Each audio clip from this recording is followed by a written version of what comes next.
This show right here is being brought to you by Little Billy's Restaurant outside of Inglewood. I want to thank you guys so much for supporting me, sponsoring this show. I truly appreciate you.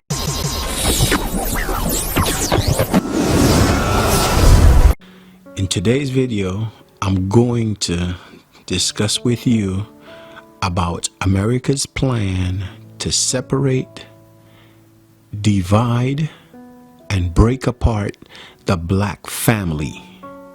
This is the truth, nothing but the truth, and the whole truth.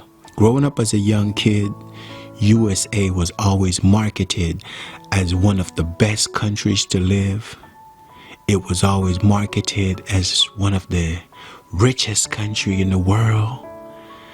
It was sold and marketed on the television, in the newspapers, on the radio stations, through music, through the media of all sources, that being in USA was like being in paradise.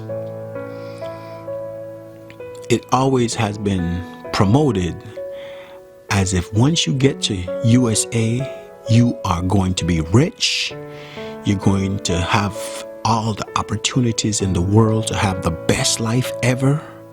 When I got a chance to go to the United States, I was excited, happy. I approached it as if though I was going to heaven.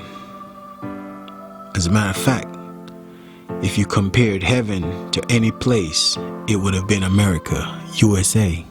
When I was 12 years old and I started that journey to USA, I felt that it was a life changer. And of course it was, for many good reasons, but also there is a side of the United States of America that most people don't know about, or they turn a blind eye to, and they don't seem to really want to talk about it. Nobody wants to talk about it. Now, you're hearing all these stories. You're seeing America being exposed on a whole different level because of the cell phone cameras and cameras that are placed on the streets, on the cars. Everywhere you go, there's a camera now. So pretty much there is no reason why these things are not exposed all the way. We have to understand that the Ku Klux Klan has infiltrated the police department. I know that many black families are victimized by that. I got deported for pleading guilty to a crime called possession of concealed stolen property. Concealed stolen property is having a letter which is sealed in an envelope in my vehicle, and the letter is not addressed, or the envelope is not addressed to me. In 1999, the police pulled me over. I was in a 2000 Escalade. So just picture the scene. Beautiful brother in a 2000 Escalade in 1999, rolling down the streets of Los Angeles. The police pulls me over. They want to see registration, driver's license, and insurance. After providing the documents that they requested, the police asked me to search the vehicle for drugs or weapons. And of course I have no drugs or weapons. So I said, sure, go ahead, search the vehicle.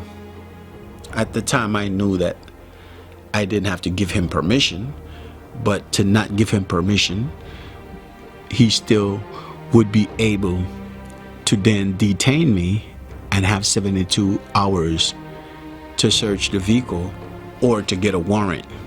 And to avoid all of that, knowing that I was legal and I had no problems with the law or had no reason to refuse them searching my vehicle, I said, sure, go ahead and search the vehicle. They searched the vehicle, and when they searched the vehicle, they couldn't find no drugs, they couldn't find no weapons, but they decided to find a reason to why they should be able to hold me. I was arrested, And this was on a Friday, so I figured to myself, well, okay, it's Friday. I'm not going to go to court till Monday. I'm going to have to spend 2 days at this police precinct, and then I'm going to go to court Monday. I figured, you know what, this is stupid. They're going to throw this out. There's no sense for me to waste money on a lawyer, so I just went with a public defender. They gave me a public defender. Her name was Miss Jane Kim. When I spoke with the public defender, I told her, ma'am, what is going to happen with my case? She said, well, just plead guilty. You have nothing to worry about.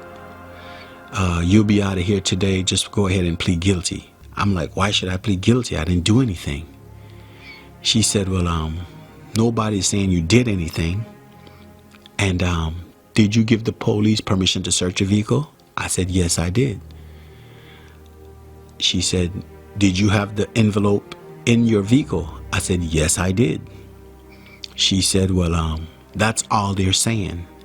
You had possession of it, and it's stolen property, which that's bullshit. It wasn't stolen property. It was a letter of a friend, which I had just given him a ride. So he had his mail in my car. He just got out the car and forgot his mail on the seat.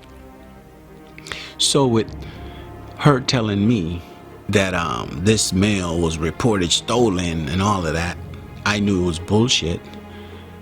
And so I addressed that. I said, look, I offered the police the opportunity to drive on the next block where my friend was so he could present his ID and show that, hey, this is his mail.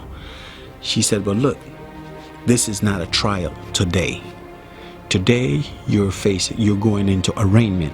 We have an opportunity for a deal. So all you got to do is to plead guilty, and you'll be right out of here. You're just going to have a simple guilty plea on your record. That's it.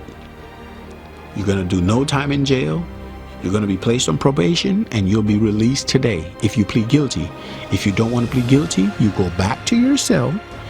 You're going to wait for 3 to 4 months for your court date because the courts are really backed up right now. It's really overcrowded. So I was given the opportunity to plead guilty.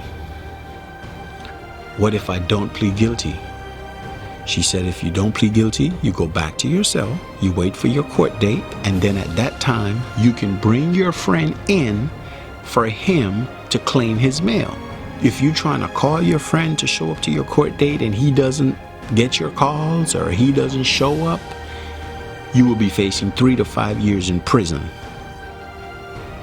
Now I said to myself, I'm already here for doing nothing.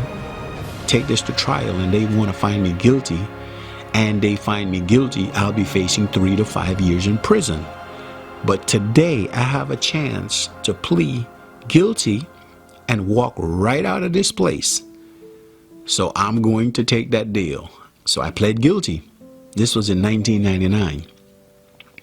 Almost 7 years later, December 4th, 2006 to be exact, I'm traveling back and forth to Belize, starting a biodiesel company, manufacturing and distributing biodiesel gasoline. On my way back into USA on December 4th, 2006, I was traveling through Miami International Airport.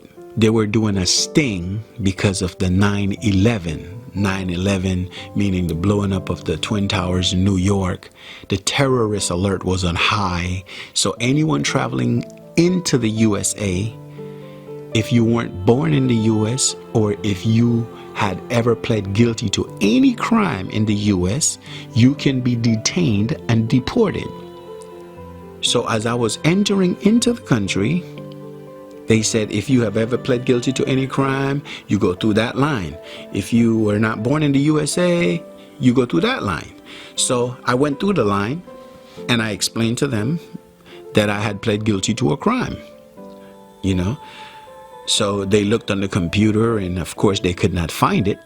because it was expunged off my record, but they can see that I had pled guilty to something, but they don't know what it is. So I told them, I said, yeah, I pled guilty to a crime.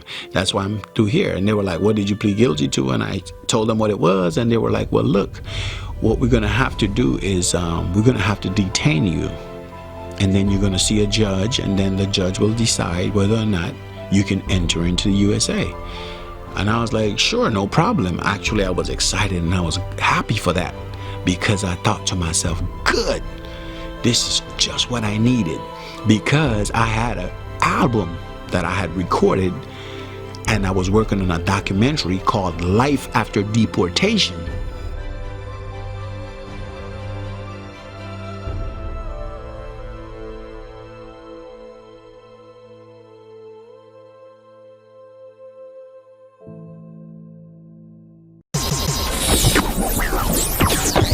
The story continues tomorrow. I just want to give you guys a little bit at a time. I don't want to give you too much and overwhelm you with too much information. So make sure you come back and check out the next side of this story tomorrow. Immigration officers greet me at the airport. Life is a game, I made it a sport. Belize, I rep for you, now you repping for me.